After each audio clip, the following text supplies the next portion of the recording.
Chapter 68. The Ash Remembers. No one spoke as they climbed out of the vault.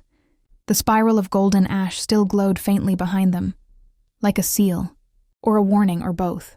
Bran had taken a rubbing of it, but the moment his parchment touched the mark, the flame had gone cold. Now it was just dust, but Decima could still feel it pulsing inside her, a subtle echo in her ribs, as if the memory wasn't finished with her yet. The air outside was heavier than it had been before. The light wasn't right. The clouds hung low, casting a dull red hue across the ash cliffs, as if the sun was somewhere else entirely, setting in a sky they couldn't see. Decima's boots hit the stone with a weight she hadn't felt before. Every step felt slower. Not physically, something internal. Like the shard in her satchel was weighing her down, humming low and constant like a thought she couldn't reach. Daniel walked beside her, his arms folded tightly, fire marks faint along his veins. He hadn't said much since they left the vault. The quiet between them wasn't cold, but it wasn't safe either. He was watching her too carefully now, not because he didn't trust her, but because something in her had changed. Rosin spoke first. "The vault's magic will linger," she said softly, scanning the ridge ahead. "It marks people." Bran glanced back toward the ridge. "The mimic's not dead, just broken, scattered." "No," Bronwyn said. "Not scattered, waiting." At the edge of the plateau, they stopped. Fresh scorch marks carved the rock in jagged arcs. They weren't random. They curved, spiraled, some sharp like claws, others etched in neat ritualistic lines. Rosin crouched low. These weren't made by Decima. Or Daniel. This is something else. Bran ran his fingers over the edges. "Still warm?" Daniel's jaw clenched. "We were followed." "No," Decima said quietly, kneeling beside one of the burns. "This was already here." She placed her hand flat against the stone. The warmth leapt through her skin like a spark finding fuel. In her head something whispered. She burned and broke. "You did not come." Her breath caught. It wasn't a vision, it was a message, spoken through memory, like the mimic had left something behind, not just in the vault, but in the land itself. She pulled her hand away slowly. "The trail leads that way," she said, nodding toward a narrow pass along the cliff wall. "We're supposed to follow it." Daniel looked at her. "Supposed to?" Decima didn't answer. They followed the scorched trail in silence. The wind tugged at Decima's cloak. It wasn't cold. It was the kind of wind that carried weight, like it was pulling at her, testing how far she'd go before she turned back. She didn't. The path led to a hollowed-out basin, hidden between the ridge lines. Walls of cracked stone rising on every side. Blackened trees jutted from the edges, their branches petrified and twisted, like they'd been frozen mid-scream.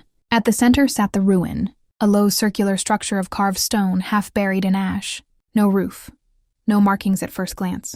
Just a single entrance framed by two pillars that had fractured down the middle. It didn't look sacred. It looked forgotten. But when Decima stepped closer, something inside her shifted. The fire in her chest responded. Not with pain. With memory. She entered first. Inside, the walls were covered in faint spirals, some etched, some burned, some grown from lichen that glowed faintly in the half-light. In the center lay a raised stone altar. On top of it, folded with care, was a cloak. Tattered, burned, the edges blackened, the collar marked with a spiral in gold thread. Bran stopped behind her. "That design..." Bronwyn stepped forward, her voice dry. "That belonged to the first flame-bearer." Bran frowned. "You mean the first ash line?" "No," Bronwyn said. "The one before them." Silence fell. Decima reached out, her fingers brushing the fabric. The moment she made contact, flame surged through her vision, white-hot and absolute. She stood on blackened ground beneath a burning sky. A girl faced her. No older than Decima, but older somehow.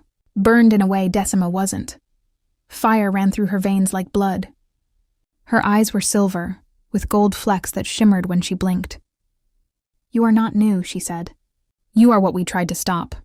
And what we couldn't. You carry the memory we buried. Choose carefully. The fire remembers." Then she was gone, and the field burned itself to ash. Decima gasped as the vision broke. She staggered backward, only Daniel's arms keeping her upright. "You saw something," he said. She nodded. "Another girl. She looked like me, but not." Daniel looked at Bronwyn. "You said she's not the first. How many times has this happened?" Bronwyn didn't answer. Decima turned to her. You know more than you're saying. Bronwyn's eyes were hard. Knowing doesn't always help. The air shifted. It wasn't just the wind. It was the weight of something moving beneath it, like the stone had inhaled. Rosen straightened suddenly, her hands raised, scanning the outer edge of the basin. Did you hear that? They all turned. From behind the far ridge came a sound, low, guttural, and not human. A growl, long, distant, carried on wind that smelled like scorched bark and blood. Daniel stepped forward instinctively, placing himself between Decima and the open sky. His flames curled up his forearms again, but not in defense. In readiness, Bronwyn's jaw clenched. That's not the mimic. What is it then? Bran asked. A guardian, she said. Or a test. Another one? Daniel snapped. How many more are there? As many as it takes, Bronwyn said coldly. The fire doesn't stop testing. It doesn't trust anyone. Decima stepped away from them all and toward the edge of the ruin. The ash was moving, slowly in a spiral. Not from wind, from breath. Something was beneath it. She raised her hand. Fire gathered at her fingertips, soft and steady, not flaring. It rose in a thin spiral of silver and orange. Then the growl came again, closer this time. Bran drew his staff. Rosen muttered a ward, and then the ash ahead of them lifted. Not from force, but from shape. Something rose beneath it, four-legged, too large, horns made of bone and fire. Its eyes were gold, but not like Daniel's. They burned with remembrance.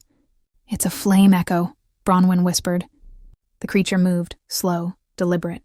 Its body was made of hardened ash and molten streaks of gold, like the bones of a dragon wrapped in smoke and memory. Daniel took a step forward. It's not attacking.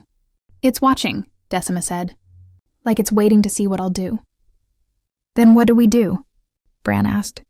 We don't run, she said. We remember. She raised her palm and stepped toward it. The echo didn't move, but the gold in its eyes shimmered once, like it knew her name.